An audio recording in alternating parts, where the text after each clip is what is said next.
Given the open-ended nature of the game, it's clear that you don't need very much to beat Zelda Breath of the Wild. You don't need the Divine Beasts, you don't need the Master Sword, and you don't really need to do anything after leaving the Great Plateau.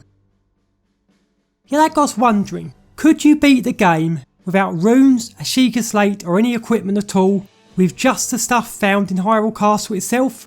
As it turns out, the answer is yes. Yes, you can.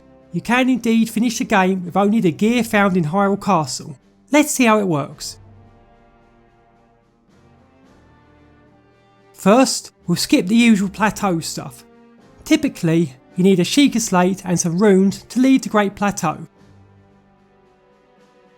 Since the shrines with said runes are the only way to get the spirit orbs needed to get the glider. But with wrong warping, this is not the case. No, the game only checks with 4 spirit orbs here, not which ones they are. So we'll just get 4 spirit orbs and random shrines off the plateau. Then we'll get the glide from the king and go straight to Hyrule Castle. That's where our quest starts for real.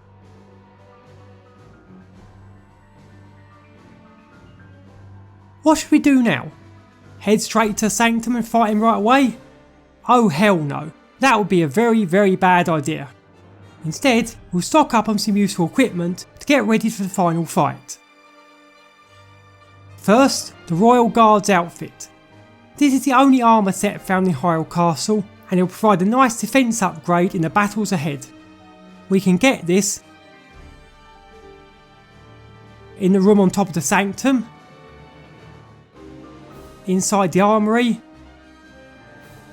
and inside the small room off a corridor here. After that, we'll get some weapons. These include Royal Guard's claymores,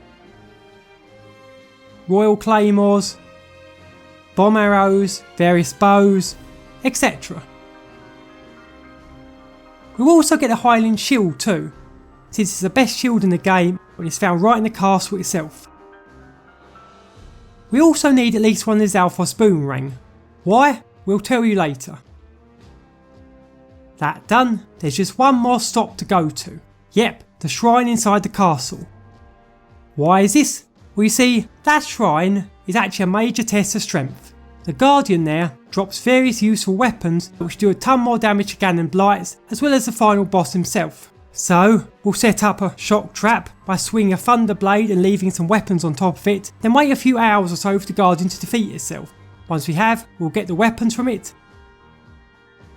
and head off to the Sanctum once and for all. On to the Blight Gauntlet. Win Blight is pretty easy, even though we missed the one-hit kill trick.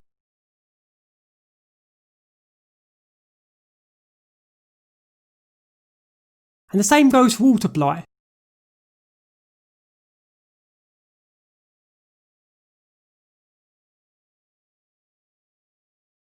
However, Fire Blight is where things get a bit weird. You see, normally we need bombs here. The bombs are needed to break his shield. Problem is, we don't have bombs. So what do? Well, we use bomb arrows of course. Works like a charm. Lets us take him down quickly after that. On to Thunder Blight Ganon now. Which again, for the most part is pretty simple. At least, until he drops metal spikes. Here his shield blocks all attacks, and we can't use the metal stakes to hit him with lightning bolts since we don't have magnesis. So what do? Simple, we use a boomerang of course. For some reason, this hits him twice and does break his shield. From there, a few arrows will take him down, and we'll start the next phase right away. On to Calamity Ganon himself.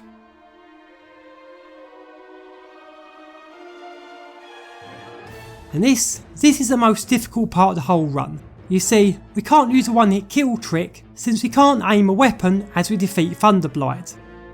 We also don't have the Master Sword, nor do we have the Divine Beast wearing down his health bar. So what do? Well, we start off by getting the weapons around the arena.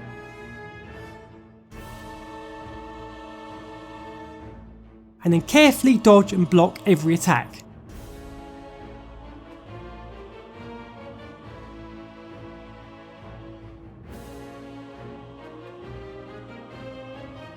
we'll have to parry as much as possible here, since normal attacks won't do nearly enough damage before our weapons break. Regardless, after a lot of counters, blocks and dodges, we eventually defeat Calamity Ganon and move on to the last battle.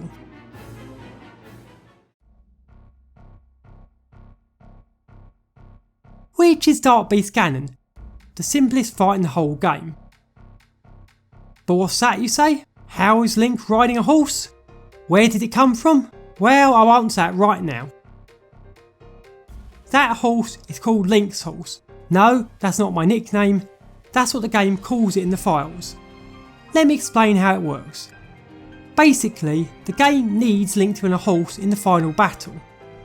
As a result, it does 3 things to check for the horse to use. First, it looks for a horse on the overworld. If one of Link's horses is present, it will use that one for the battle. Secondly, it goes through the stable list. It will use the first horse on the list and summon that to the battle instead. But what if Link never got a horse? What if Link never caught a single horse during the whole game? Well, it used Link's horse, aka the default horse. It's a generic, middle of the road horse with fairly useless stats that Link uses when a horse is needed in game. And that's the one we have here, the placeholder horse.